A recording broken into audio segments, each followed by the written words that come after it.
കയ്യിലൊരു കാർഡുണ്ട്. കാർഡില് കിങ് ആണുള്ളത്. കയ്യിലുള്ള കാർഡ് എൻ്റെ സ്വഭാവം റെപ്രസെന്റ് ചെയ്യുന്നതാണ്. അതെ, 1/28 കാതോരത്തിന്റെ. ഈ ക്ലൂ ആർക്കും ഇതുവരെ കൊടുത്തിട്ടില്ല. ഇപ്പം എന്ത് പ്രശ്നം ഉണ്ടായാലും ഒരു കേസ് അന്വേഷിച്ച് തെളിയിക്കണമെങ്കിൽ ആസിഫൊക്കെ വരണം. പല സ്ഥലങ്ങളിലും പലതും കുഴിച്ചിട്ടുണ്ട്. ആസിഫിക്ക് ഒരു സാധനം കുഴിച്ചിട്ട് അത് കണ്ടുപിടിച്ചാല് അതാണ് സിനിമയുടെ ലക്ക്. ആ സിനിമ ഹിറ്റാവും. തലവെട്ടി സ്റ്റാർ. ഫ്ലാഷ് ബാക്ക് സ്റ്റാർ എന്നൊരു പേര് എന്നെ പറ്റി പോറ്റി പറയല്ല കേട്ടോ. പക്ഷേ ഇപ്പോഴത്തെ ഇന്ദ്രൻ ചേട്ടനോട് വർക്ക് ചെയ്യുമ്പോൾ എനിക്ക് എപ്പോഴും തോന്നുന്നത് ഈ ചേട്ടൻ തന്നെയാണ് പണ്ട് കഴുത്തൊക്കെ നീണ്ടിട്ട്. ഇപ്പൊ ഞാൻ വീണ്ടും എനിക്ക് കൊതിയാവുന്ന ഇന്ദ്രൻ ചേട്ടൻ ഹ്യൂമർ ചെയ്യുന്നത് കാണാൻ വേണ്ടി. പണ്ട് ബോഡി ഷേമിങ് ഉണ്ടായിരുന്നെങ്കിൽ ഇന്ദ്രൻ ചേട്ടനായിരിക്കും അതിന്റെ ഏറ്റവും വലിയ എനിക്ക് തോന്നുന്നു ബെൽറ്റിലൊക്കെ പിടിച്ചിട്ട് ഇങ്ങനെ പൊക്കി എടുത്തിട്ട് മടിച്ചിട്ട്. മാർക്കോ പോലുള്ള മൂവീസ് ഒക്കെ വേൾഡ് വൈഡ് ഭയങ്കര ചർച്ച ആയിക്കൊണ്ടിരിക്കണം. ഇപ്പൊ എന്റെ സിനിമകളും എന്റെ കംബാക്കും ഒക്കെ പറഞ്ഞ ആളുകൾ പറയുന്ന പോലെ തന്നെ നമ്മളെല്ലാവരും ആഗ്രഹിച്ചായിരുന്നു ഉണ്ണിക്ക് അങ്ങനെ ഒരു സോളോ ഹിറ്റ് വേണം എന്നുള്ളത്. ഇപ്പം മലയാളത്തിൽ നിന്ന് എല്ലാ രീതിയിലുള്ള സിനിമകളും അന്യഭാഷ ചർച്ചകളായിട്ടുണ്ട്. ഹലോ, നമസ്കാരം. രേഖാചിത്രം എന്ന സിനിമയുടെ വിശേഷങ്ങളുമായി ഇന്ന് നമ്മുടെ കൂടെ ഉള്ളത് Asifikka, Megha, Anaswara. Welcome to our show. Okay, എന്റെ പേര് ചൈതന്യ എന്നാണ്. ഹായ് ചൈതന്യ. ഹലോ. എനിക്ക് ഭയങ്കര ഉണ്ടല്ലോ എന്തും പറയണോന്നുമില്ല. ഫാൻ ഗേൾ മൂവ്മെന്റ് എന്നൊക്കെ പറഞ്ഞു കഴിഞ്ഞാൽ എനിക്ക് വേറൊരു ഇപ്പൊ നമ്മൾ ഇന്റർവ്യൂസ് ഒക്കെ എല്ലാരെയും നമുക്ക് കാര്യമാണ്, എല്ലാരോടും ഇഷ്ടമാണ്. പക്ഷെ ഒരുപടി ഇഷ്ടം കൂടുതലുള്ള ഒരാളുടെ മുന്നിൽ ഇരിക്കുമ്പോ ഇരിക്കാൻ പോലും തോന്നാനുള്ള താങ്ക് യു സോ മച്ച്. ഈ ഒരു മൊമെന്റിൽ ഞാൻ ഭയങ്കര ബ്ലസ്ഡ് ആയിട്ട് കാണുന്നു. ഇന്റർവ്യൂ ചെയ്യാൻ പറ്റുന്നുണ്ടല്ലോ. ഓക്കെ, അപ്പൊ നമുക്ക് രേഖാചിത്രത്തിലേക്ക് വരാം. ഈ രേഖാചിത്രം എന്ന് പറയുമ്പോൾ തന്നെ ആൻ ഓൾട്ടർനേറ്റ് ഹിസ്റ്ററി, അങ്ങനെയാണ് നമ്മൾ ഈ മൂവിനെ ടാഗ് ലൈൻ പറയുന്നത്, അല്ലെങ്കിൽ അതാണ് നമ്മുടെ മൂവി സംസാരിക്കുന്നത്. എന്താണ് ഓൾട്ടർനേറ്റ് ഹിസ്റ്ററി എന്ന് പറഞ്ഞാൽ ശരിക്കും പല ആൾക്കാർക്കും അത് അറിയാത്തതായിട്ടുണ്ട്. കാരണം അത് നമുക്ക് അറിയാവുന്ന ഒരു ചരിത്രത്തിന്റെ ഒരു ഭാഗം, ഒരു എപ്പിസോഡ് ചെറുതായിട്ട് നമ്മുടേതായ രീതിയിലൊരു ഓൾട്ടറേഷൻ വരുത്തിയിട്ട് ഒന്ന് എഡിറ്റ് ചെയ്ത് വേറെ ഒരു രീതിയിൽ പ്രസന്റ് ചെയ്യുന്നു.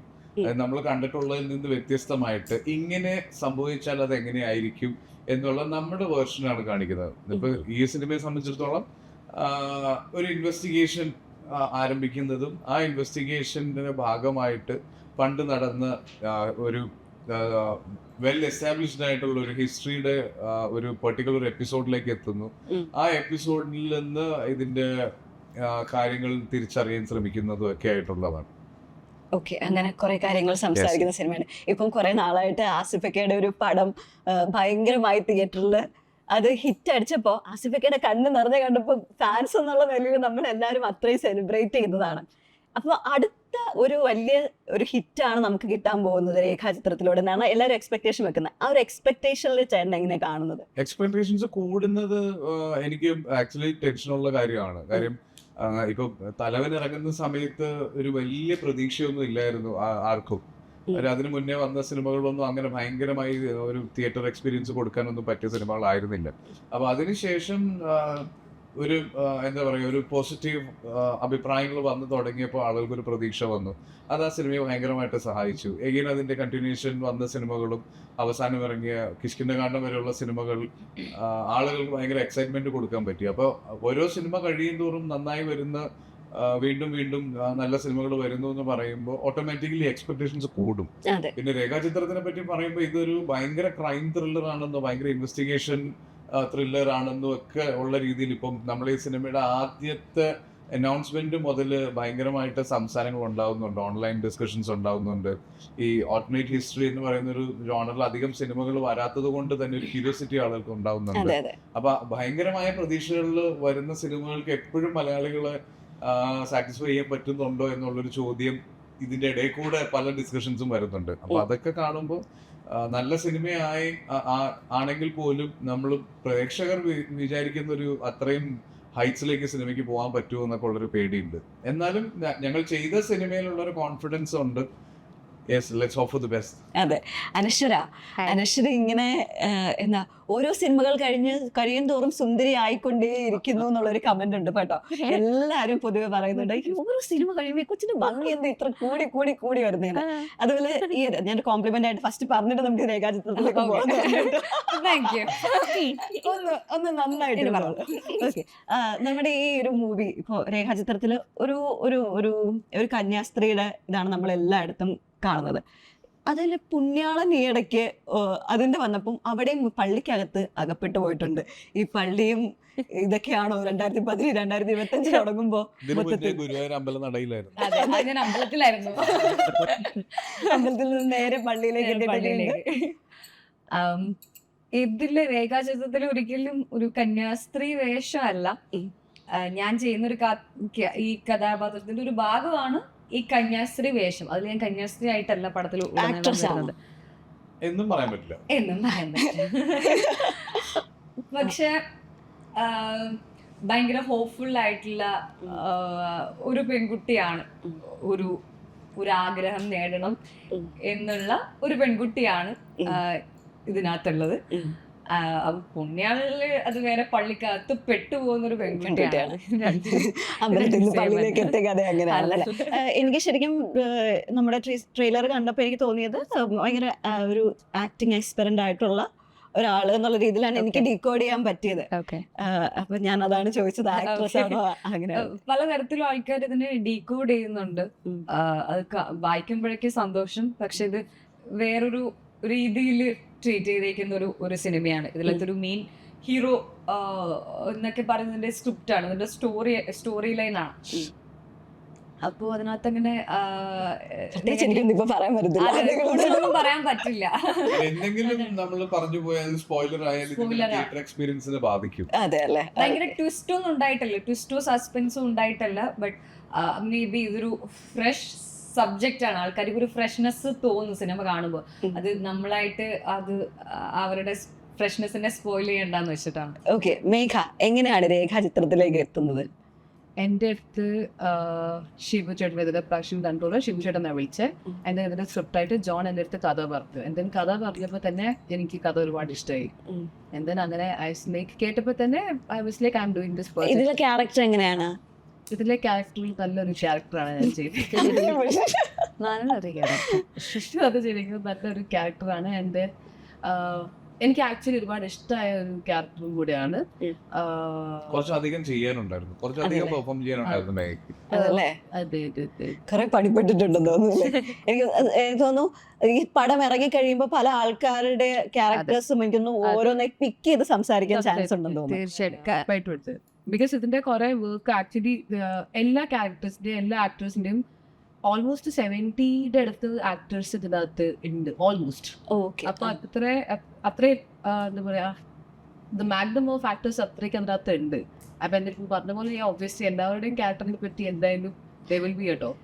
ഇതേ പറഞ്ഞ പോലെ ഒരുപാട് ക്യാരക്ടേഴ്സ് ഉണ്ട്. അപ്പൊ അവർക്ക് പലർക്കും നമുക്ക് പരിചയമുള്ള ഒരുപാട് മുഖങ്ങൾ ഇപ്പൊ ട്രെയിലർ കണ്ട പലരും പറഞ്ഞിട്ടുണ്ട്. അപ്പൊ നമുക്ക് തന്നെ അറിയുന്ന ഒരുപാട് പേരുണ്ട്.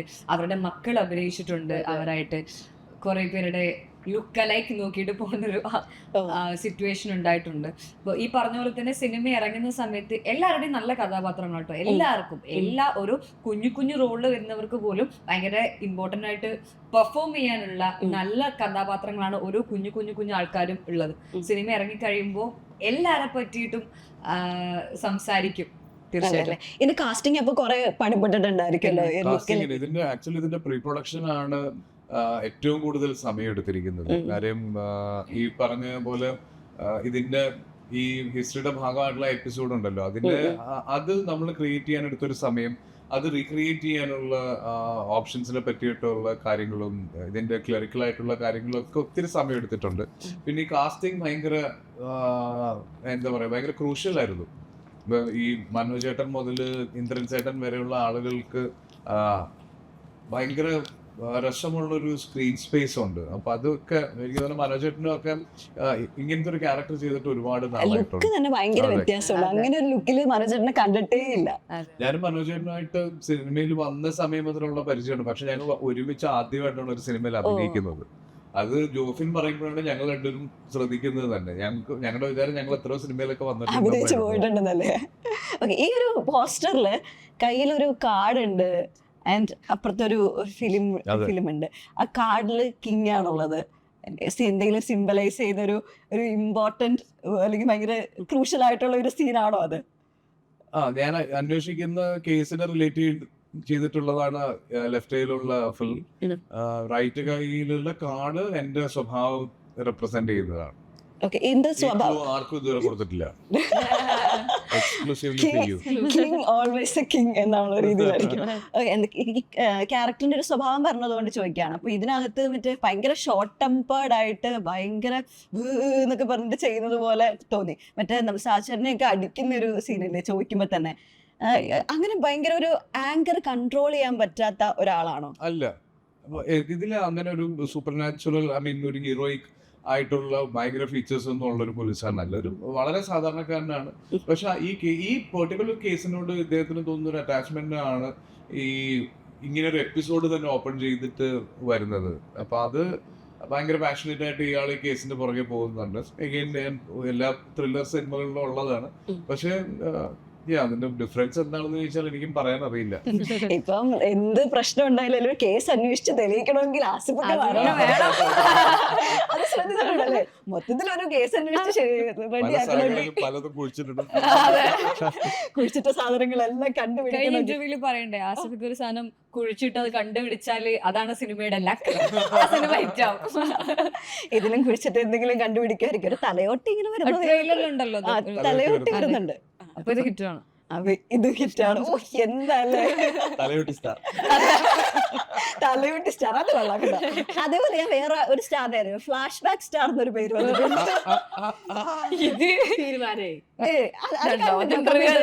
നമ്മുടെ ട്രെയിലറിന്റെ താഴെ ഉണ്ട്. ഓ, ഫ്ലാഷ് ബാക്ക് സ്റ്റാർ അല്ല, അത് അങ്ങനെ ഫ്ലാഷ് ബാക്കിൽ നമുക്ക് ഇപ്പൊ പ്രസന്റിലാണെങ്കിലും ഫ്ലാഷ് ബാക്കിലാണെങ്കിലും പ്രസന്റ് ചെയ്യുമ്പോ അത് കൃത്യമായി ഫീൽ ചെയ്യുന്ന ഒരാളെന്നുള്ളത് കൊണ്ടാണ് ആ ഒരു ഇപ്പൊ ഞാൻ ഈ സൈക്കിളിൽ ഇരിക്കുന്ന അർഷയുടെ പോസ്റ്റർ കാണുമ്പോൾ നമുക്ക് ആ പഴയ സിനിമകളിലെ ഒരു ലുക്സും ആ റെട്രോ വിന്റേജ് ലുക്സ് കൃത്യമായിട്ട് വരുന്നുണ്ട്. അതുകൊണ്ടായിരിക്കും ചിലപ്പോൾ അനശ്വരിലേക്ക് ക്യാരക്ടേഴ്സ് വരുന്നത്. ഫ്ലാഷ് ബാക്ക് സ്റ്റാർ അത് പറഞ്ഞപ്പോഴേ ഇപ്പൊ നമ്മുടെ ഓസ്ലറിനകത്ത് എനിക്ക് ഭയങ്കര നോക്കിയിരിക്കാൻ തോന്നുന്ന രീതിയിൽ റെട്രോ ലുക്കൊക്കെ വന്നപ്പോ ഭയങ്കര ഭംഗിയിട്ടുണ്ടായിരുന്നു. ഏറ്റവും കൂടുതൽ ഇതുവരെയുള്ള സിനിമകളിൽ ഭയങ്കര സുന്ദരിയായിട്ട് അനശ്വരയ്ക്ക് തോന്നിയിട്ടുള്ള ഒരു ഫ്രെയിം ആരുടെ ഏത് മൂവിയിലായിരിക്കും? പ്രണയവിലാസം. റെട്രോ, അതും റെട്രോ ഇഷ്ടായിരുന്നു അത്. ആ സിനിമയിൽ എന്റെ ഇൻട്രോ ഇട്ടിട്ട് ഹായ് എന്ത് ഭംഗിയല്ലേ. എന്നെ പറ്റി ഞാൻ പോറ്റി പറയല്ല കേട്ടോ, പക്ഷേ ഞാനൊരു സംഭവം തന്നെ റെട്രോ ആയാലും. അയ്യോ, അങ്ങനെ പറയുമ്പോഴേ കൊറേ നാള് ഞാൻ പറഞ്ഞില്ലേ ഭയങ്കര ഡൈഹാർട്ട് ഫാൻ ആണ് കേട്ടോ. ചുമ്മാ പറയുന്നതല്ല, ഭയങ്കര സ്നേഹമാണ്. അപ്പം ആ സ്നേഹത്തിൻ്റെതായിട്ട് എന്റെ ഫോണിൽ പണ്ട് നോക്കിയ C201 ഫ്രണ്ടിൽ എന്റെ വാൾപേപ്പർ ആയിരുന്നു ഈ ഫോട്ടോ. അതെ, വെള്ള ഷർട്ട്, ഒരു സിൽവർ കളർ പണ്ട് നോക്കിയ അതിനകത്ത് സമയത്തെ. അല്ല, എനിക്ക് വലിയ പ്രായമൊന്നുമില്ല ആ സമയത്ത് അവിടെ കൊണ്ട് ഇവിടെ കൊണ്ടത്. അതെ, നമുക്കൊരു 25 വയസ്സങ്ങോട്ട് കഴിഞ്ഞ അടുത്ത ബർത്ത്ഡേ ആയപ്പോഴത്തേക്ക് തന്നെ കിളവിയായെന്നൊക്കെ ആൾക്കാർ പറഞ്ഞു കൊടുക്കണം. അതിനകത്ത് ഇങ്ങനെ പിടിക്കുന്ന ഫോട്ടോ, വെള്ള ഷർട്ട്, കഴുത്തിലൊരു വെള്ളി പോലത്തെ മാല, കയ്യിലൊരു ബ്ലാക്ക് വാച്ച്, മറക്കാൻ പറ്റുന്നേ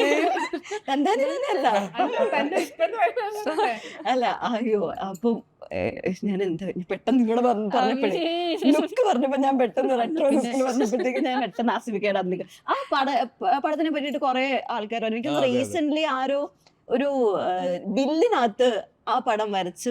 ഞാൻ ദുബായിൽ ഷൂട്ട് ചെയ്തോണ്ടിരിക്കുമ്പോ ഒരു ആർട്ടിസ്റ്റ്, ഞാൻ സൂപ്പർ മാർക്കറ്റിലാണ് ഷൂട്ട് ചെയ്യുന്നത്. അപ്പം ഇയാൾ അവിടെ നിന്ന് ഷോപ്പ് ചെയ്ത് പുറത്തേക്ക് ഇറങ്ങി വരുമ്പോൾ എന്നെ അവിടെ കണ്ടിട്ട് പുള്ളി, ഞാൻ ഷോട്ടിന് പോവാണ്. അപ്പൊ എന്നെ കണ്ടിട്ട് സാർ തിരിച്ചു വരുമ്പോൾ എനിക്കൊന്ന് കാണാൻ പറ്റും, ഞാനൊരു ആർട്ടിസ്റ്റ് ആണെന്ന് പറഞ്ഞു.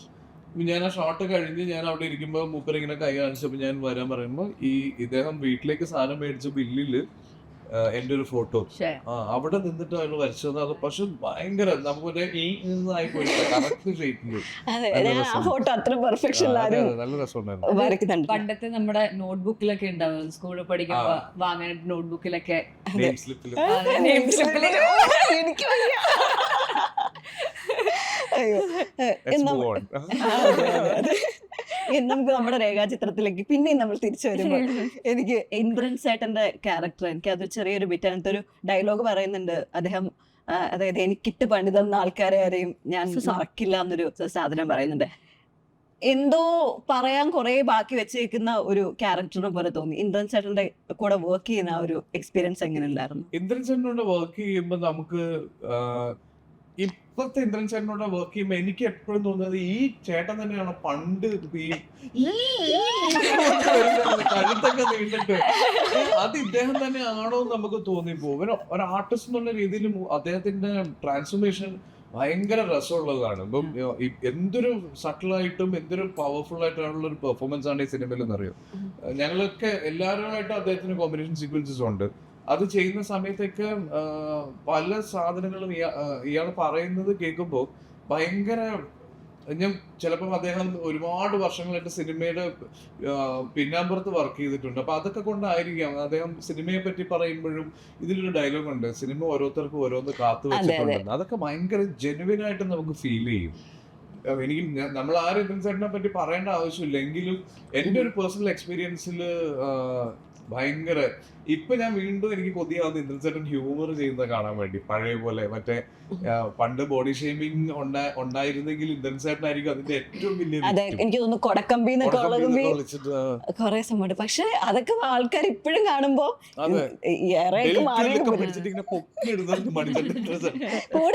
കഴുത്താ ഇങ്ങനെ നീണ്ടൊക്കെ വന്ന്. അയ്യോ ശരിക്കും നമുക്ക് ഇങ്ങനെ സംസാരിക്കുമ്പോഴേ അയ്യോ ഇത്ര വലിയ മനുഷ്യൻ നമ്മളോട് ഇത്രയും ഭയങ്കര കൈൻഡ് ആയിട്ടാണ് സംസാരിക്കുന്നത്. ഭയങ്കര ഒരു ലെസൺ തന്നെ. മേഘ കോമ്പിനേഷൻ സീൻസ് ഉണ്ടായിരുന്നോ?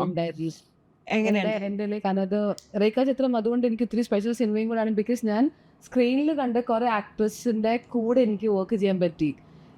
ഇന്നലെ പറയായിരുന്നു ആസിഫ്, ഞാൻ ശ്യാം പ്രസാദ് സാറിന്റെ ഒരു പ്രോജക്റ്റ് ഉണ്ടായിരുന്നു, ഒരു ഞായറാഴ്ച പറഞ്ഞ പ്രോജക്റ്റ്. അതിൻ്റെ അകത്ത് ഞാൻ ചെയ്യുന്ന സമയത്ത് റിഹേഴ്സൽസ് നടന്നത് ഇവരെല്ലാവരും ഋതു ചെയ്തപ്പോൾ റിഹേഴ്സൽ ചെയ്ത ഏരിയ വീടായിരുന്നു അത്. അപ്പൊ അവിടെ ഞാൻ എത്തിയപ്പോഴത്തേക്ക് ഞാൻ കാട്ടിക്ക് ആസിഫ് അല്ലേ imagine after 4-5 years I get to work with him. Indran Chetan again, എനിക്ക് ഇമാജിൻ മാത്രമേ ചെയ്യാൻ പറ്റുള്ളൂ, ലൈക്ക് ഇങ്ങനത്തെ ഒരു ആക്ടറിന്റെ കൂടെ എനിക്ക് കൂടെ നിൽക്കാൻ പറ്റുന്നു. But I literally did a scene with him. I was like okay, manifest ചെയ്തിരുന്ന ഒരു സംഭവം. മാനിഫെസ്റ്റ് അല്ലാതെ ലൈക്ക് ഇത് എനിക്ക് തോന്നിയ ചില കാര്യങ്ങൾ എനിക്ക് മാനിഫെസ്റ്റ് ചെയ്യാൻ പറ്റുമെന്ന് ആ ടാലിയിൽ പോലും ഇല്ലായിരുന്നു ഈ സിറ്റുവേഷൻ. ലൈക്ക് സീരിയസ്ലി അങ്ങനത്തെ ഞാൻ ഇങ്ങനെ how would I imagine Indran ചേട്ടന്റെ കൂടെ എനിക്കൊരു സീൻ കിട്ടുന്നു, like how would I imagine. പക്ഷെ അതെനിക്ക് അതെന്റെ ലൈഫിൽ നടന്നത് ലൈക്ക് ഓസം. അങ്ങനെ വളരെ അടിപൊളിയായിട്ട് ആ സീക്വൻസ് നടന്നതും was very cute. I think എന്റെ വൺ ഓഫ് ദ ക്യൂട്ടസ്റ്റ് സീക്വൻസും ആണ് വിത്ത് ഇന്ദ്രൻ ചേട്ടൻ. അത് കൊള്ളാം. അതുപോലെ തന്നെ അനശ്വര പറയുന്ന കേട്ടു ആസിഫുമായിട്ട് ഒരു ഇത് ചെയ്യാൻ ഭയങ്കര ആഗ്രഹമായിരുന്നു, എന്നാൽ അത്രയും വിചാരിച്ചത്രയും ആഗ്രഹം കൊണ്ട് ശബരീകരിക്കാൻ അങ്ങോട്ട് പറ്റിയില്ല, കുറച്ചും കൂടെ സീൻസ് വേണമായിരുന്നു. അത് ഫാൻ ഗേൾ മൂവ്മെന്റ് എങ്ങനെ ഉണ്ടായിരുന്നു അനശ്വര? അയ്യോ അല്ല, ഞങ്ങൾ രണ്ടുപേർക്കും പരിചയപ്പെട്ട സമയം മുതൽ ഞങ്ങൾ എപ്പോഴും പറയും ഒരു സിനിമ ഒരുമിച്ച് ചെയ്യണം എന്നുള്ളത്. അത് പക്ഷെ സംഭവിച്ചപ്പോ കോമ്പിനേഷൻ സീക്വൻസസ് ഭയങ്കര കുറഞ്ഞു പോയി. പക്ഷെ ഒരു നല്ലൊരു സിനിമയുടെ ഭാഗമാകാൻ പറ്റിയതിൽ അതിൽ I am really happy about it. കാരണം ഒരുമിച്ച് അഭിനയിച്ചില്ലെങ്കിലും ഒരു നല്ല പ്രൊജക്ടിന്റെ ഭാഗമായി നമ്മൾ രണ്ടുപേരും അത് ഒരുമിച്ചത് ഒരുപാട് സന്തോഷമുണ്ട് അതിനകത്ത്. ഒരു കാര്യം കൂടെ എന്ന് വെച്ചാൽ ഈ രണ്ട് ക്യാരക്ടറും നമുക്ക് ഒരുമിച്ച് കോമ്പിനേഷൻ സീൻസ് ഒന്നും ഉണ്ടായിരുന്നില്ല. പക്ഷെ എന്റെ ക്യാരക്ടറും ആളുടെ ക്യാരക്ടറും തമ്മിലുള്ള ഒരു കണക്ഷൻ ഉണ്ട് സിനിമയിൽ ആദ്യം തൊട്ട് അവസാനം വരെ. ഓക്കെ, സോ അതൊക്കെ ഭയങ്കര രസമായിരുന്നു. ഇപ്പൊ എല്ലാരും എടുത്തു പറയുന്ന വേറൊരു കാര്യമാണ് അനശ്വരയുടെ സ്ക്രിപ്റ്റ് സെലക്ഷൻ. അത് ചെറുതായിട്ടൊന്ന് വന്നു പോയാലും വളരെ എല്ലാം നല്ല കിടിലനായിട്ടുള്ള പടങ്ങളുടെ ഭാഗമാകുന്നു. നേരമാവട്ടെ, പ്രണയവിലാസം ആവട്ടെ, അങ്ങനെ ഓസ്ലർ ആവട്ടെ, എല്ലാത്തിലും വന്നു പോകുന്ന ഒരു ക്യാരക്ടർ അല്ല, ആ വന്നു പോകുന്നതിന് എന്ന് ഭയങ്കര ഒരു ഇമ്പോർട്ടൻസ് ഉണ്ട്. ഈ സ്ക്രിപ്റ്റ് സെലക്ഷൻ ഒക്കെ സ്വന്തമായിട്ട് തന്നെയാണോ? അതെ, ആരെങ്കിലും ഒക്കെ ഹെൽപ്പ്, വീട്ടില് അമ്മ, ചേച്ചി? എനിക്കൊരു സ്ക്രിപ്റ്റ് ആദ്യം കേട്ട് കഴിഞ്ഞാൽ ഞാൻ സംസാരിക്കുന്ന ഡിസ്കസ് ചെയ്യുന്ന ചേച്ചുമായിട്ടാണ്. അപ്പൊ എനിക്ക് എന്തെങ്കിലും ഒരു കൺഫ്യൂഷൻ വന്ന ഇൻഡസ്ട്രിയിലെ എൻ്റെ ഏതെങ്കിലും ഫ്രണ്ട്സിനോടൊക്കെ ഇൻഡസ്ട്രിയിലുള്ള ഏതെങ്കിലും ആൾക്കാരോട് ഞാൻ ചോദിച്ച് ഒന്ന് ചോദിച്ചെന്റെ കൺഫ്യൂഷൻ ഞാൻ മാറ്റി. ഇവളുടെ ചേച്ചിയുടെ അക്കൗണ്ട് ഒക്കെ ശ്രദ്ധിച്ചിട്ടുണ്ടോ? ചോദിക്കുന്നുണ്ടോ? ഇന്റർവ്യൂലൊക്കെ എന്നോട് ഇതാ ചോദിക്കുന്നത്, ചേച്ചിയുടെ അക്കൗണ്ട് ചേച്ചി ഐഷു എന്നുള്ള ഒരു അക്കൗണ്ട് കണ്ടു കഴിഞ്ഞാൽ എന്റെയൊക്കെ സേവ് ലിസ്റ്റിൽ അത് മാത്രമേ കാരണം പാട്ടുകള്, ഓരോ ഷൂട്ടുകള് ഭയങ്കര രസമായിട്ട് ഷൂട്ട് ചെയ്യും. ഞങ്ങൾ ഇരുന്നൊരു ഇന്റർവ്യൂല് ഇത് സംസാരിച്ചിട്ടാണ് ഞാൻ അനുവിനെ ഇന്ന് ഞാൻ ഫോളോ ചെയ്തത് ഇൻസ്റ്റാഗ്രാമിൽ. അപ്പൊ തന്നെ ഇവര് പറഞ്ഞു അങ്ങനെയാണെങ്കിൽ ചേച്ചിനെ കൂടെ ചേച്ചിനെ പരിചയപ്പെട്ടിട്ട് ഫോളോ ചെയ്യണം. ഓക്കെ, ഇപ്പം ഇക്കയുടെ ഇപ്പോ എനിക്കൊന്നു പോലീസ് വേഷങ്ങൾ ചെയ്യുന്ന 5-ാമത്തെയോ 6-ാമത്തെയോ സിനിമയാണ് ഈ പറയുന്ന നമ്മുടെ രേഖാചിത്രം.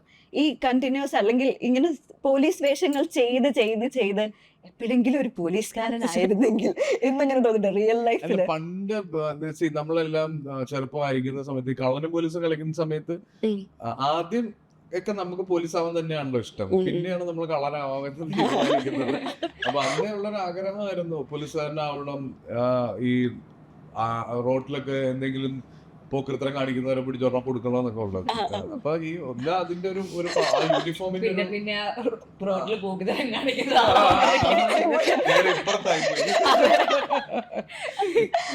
അപ്പം ഈ യൂണിഫോമിന്റെ ഒരു പവർ എന്നുള്ള രീതിയിൽ അന്ന് ഇതിനൊരു ഹീറോയിക്ക് ഇമേജ് എപ്പോഴും ഉണ്ടായിരുന്നു. അന്നൊക്കെ മനസ്സിൽ കിടന്ന പല ആഗ്രഹങ്ങളും ഇപ്പൊ സിനിമയായിട്ട് പുറത്തേക്ക് വരുവാണല്ലോ. ഇപ്പൊ എല്ലാം ചെയ്യാൻ പറ്റുന്നുണ്ട്. പോലീസ് ആവാൻ പറ്റുന്നുണ്ട്, കള്ളനാവാൻ പറ്റുന്നുണ്ട്. അതെ, പോലീസും കള്ളനും ഒരുമിച്ചാവാൻ പറ്റുന്നുണ്ട്. അതെ, എനിക്ക് അങ്ങനെ ഒരു റോളൊക്കെ ആദ്യമായിട്ടായിരിക്കും അല്ലേ? ഭയങ്കര ഇൻട്രസ്റ്റിംഗ് ആയിരുന്നു. സമയത്ത് അത് ഭയങ്കര രസമുള്ള ഒരു ക്യാരക്ടർ ആയിരുന്നു. കണ്ടോണ്ടിരിക്കുന്നവർക്ക് ഭയങ്കര നെഞ്ചെടുപ്പാണ്, പിടിക്കപ്പെടുവോ ഇല്ലയോ എന്നുള്ളത്.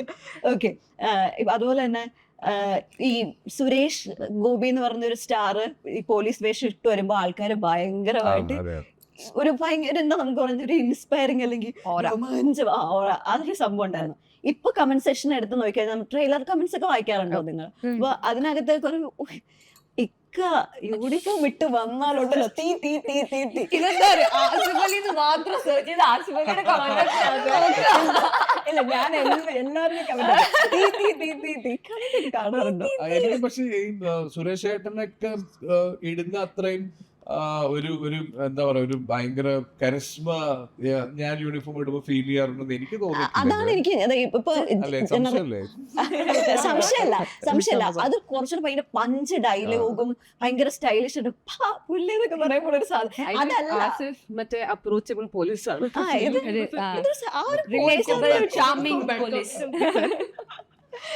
ഇത് എല്ലാവർക്കും വന്ന് അപ്രോച്ച് ചെയ്യാൻ പറ്റുന്ന ഒരു സാധാരണക്കാരനായിട്ടുള്ള ഒരു പോലീസ് വേഷത്തിൽ കാണുമ്പോ അതാ ഞാൻ പറഞ്ഞ ആ ഒരു കമ്പാരിസൺ വരുന്നുണ്ട്. പോലീസ് സ്റ്റേഷനിൽ അത് കമ്മീഷൻ ഞാൻ ജനമൈത്രി പോലീസ് സ്റ്റേഷനിലാണ്.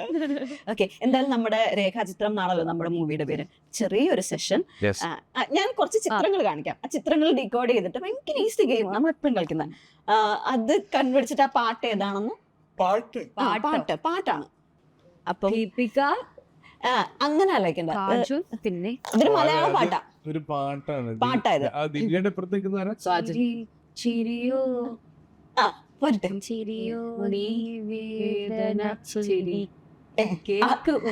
ഗൈസ്, പുതിയ പാട്ട് ചിരിയോ അല്ല, ഇത് ചിരിന്ന് കൂട്ടിയാ മതി. അത് കറക്റ്റ്. ആദ്യത്തെ ഒരു ലൈൻ ഒരു പാട്ടാണോ? അല്ല, ഇത് ഫുള്ളൊരു പാട്ടാ. ഇവിടെ പറഞ്ഞത് ഫസ്റ്റ് കറക്റ്റാ. ചിരിയോ ചിരി പുഞ്ചിരി തഞ്ചിരുന്നു തഞ്ചിതൊക്കെ ഒന്ന് കാണിച്ചു. പുഞ്ചിരി തഞ്ചി കൊഞ്ചിക്കോ ചിരിയോ വെച്ച് ചിരിയോ ഉണ്ട്, ഓയോ ഉണ്ട്.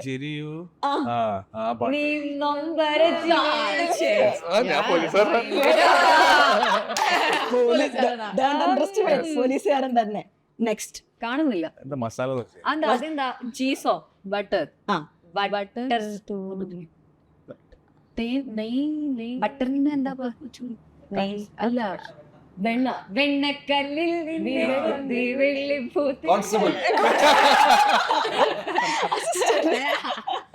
പോലീസുകാരന്റെ കൂടെ നടന്നു ഗുണമൊക്കെ കിട്ടി തുടങ്ങി. കാണുന്നില്ല. ആദ്യത്തെന്താ? അതിന്റെ കൂടെ കാറ്റ്, മഴ, കാറ്റ്, കാറ്റുമൂളിയോ പ്രണയം. SHO കുറച്ചുകൂടെ ഉണരായിരിക്കുന്നു. ഇല്ല, ഞാൻ അസിസ്റ്റൻസിന് വിട്ടിട്ടുണ്ട്. ഇതിന്റെ മൂവിയാണ്, ഇത് മാത്രമാണ് എന്റെ മൂവി ഉള്ളത്. അജിത്തും ബസ്സും തല അതായത് തലവൻ. ഞാൻ അജിത്തിന്റെ സിനിമ ആലോചിച്ചിട്ട് പോയാ. തലവാൻ മറ്റേ വിജയ് സൂപ്പറിലെ വണ്ടി പോലെ ഇല്ലേ, പോലീസുകാരൻ കുറച്ച് കുട്ടികള് പട്ടം ഇത് പാട്ടാണോ? കണ്ടൻ കുട്ടി പട്ടം കണ്ട കുട്ടി ആദ്യത്തെ കുട്ടികൾ എന്നല്ലേ? അത് എന്താണ് കുട്ടികൾ എന്ത് ചെയ്യാണെന്നൊക്കെ ആലോചിച്ച് നോക്കുക. കളിപ്പാട്ടമായി കൺമണി നിന്റെ അടിപൊളിയുണ്ട്.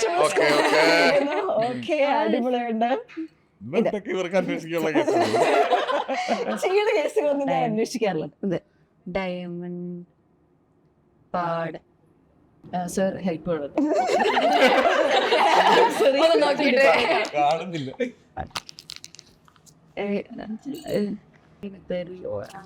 ഡയമണ്ട് അല്ല, കല്ലുകൾ പലതരത്തിലുണ്ടല്ലോ, പല കല്ലുകളും ഒരു രത്നം, അതിന്റെ പല ഓപ്ഷൻ എ.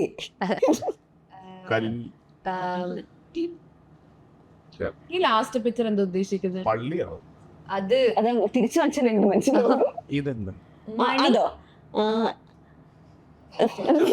മണിപ്പാട്, അതൊരു പാലസ് ആണ്, പാലസ്. മണിക്കൊട്ടാരം, മാണിക്യക്കല്ലാൻ മാഞ്ഞുമരുതേ മാവടി. മണിക്കൊട്ടാരം. നിങ്ങൾ ഈ ഗെയിം ഞാൻ കണ്ടിന്യൂ ചെയ്യണോ?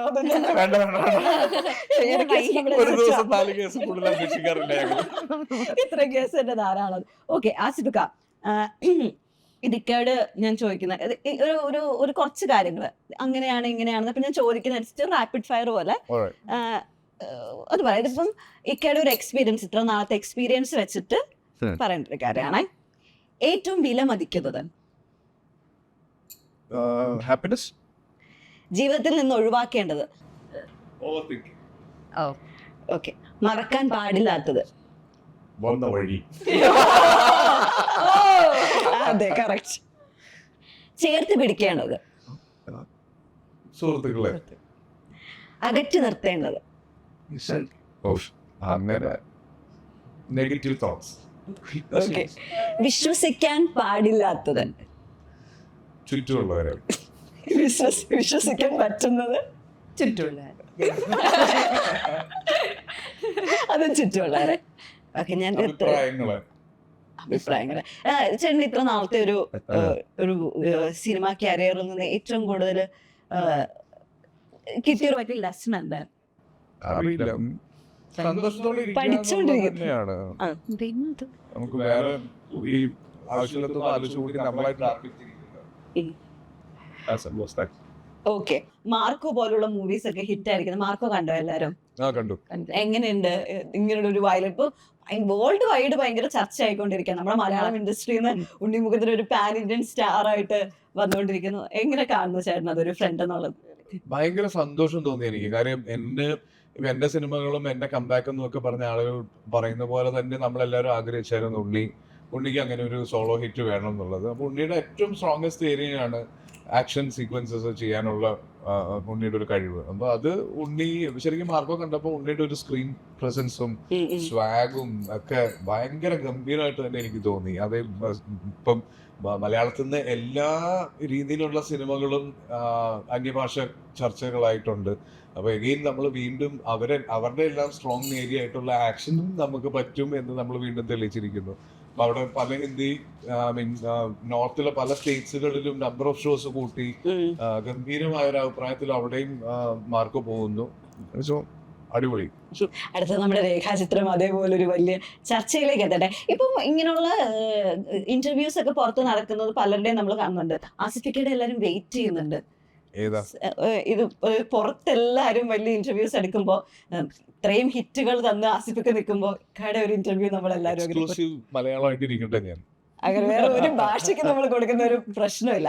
നമ്മുടെ രേഖാചിത്രം ഇതിൽ ഏറ്റവും കൂടുതൽ ചേർന്ന് എന്താ ഇതിലേക്ക് ആകർഷിച്ചത് എന്താണ്? ഇതുണ്ടായി ഇതിന്റെ സ്ക്രീൻ പ്ലേ തന്നെയാണ് ഞാൻ പറഞ്ഞില്ലേ, ഇതിന്റെ നമ്മൾ അധികം മലയാളത്തിൽ കാണാത്ത രീതിയിലുള്ള ഒരു സ്ക്രീൻ പ്ലേ ആണ് ഈ സിനിമയുടെ. പിന്നെ നല്ലൊരു ടീമാണ്, നല്ല ഒരു സ്പെഷ്യൽ ഫിലിം ആയിരിക്കും ഇത്. അപ്പൊ അത് തന്നെയാണ് എന്നെ അട്രാക്ട് ചെയ്തത്. അനശ്വരയ്ക്ക് ഈ ഒരു ക്യാരക്ടറിലേക്കുള്ള ഒരു പ്രിപ്പറേഷൻ ഒക്കെ എങ്ങനെയായിരുന്നു? സൈക്കിൾ ഓട്ടാൻ പഠിച്ചു. എനിക്കറിയാം. അറിയാം.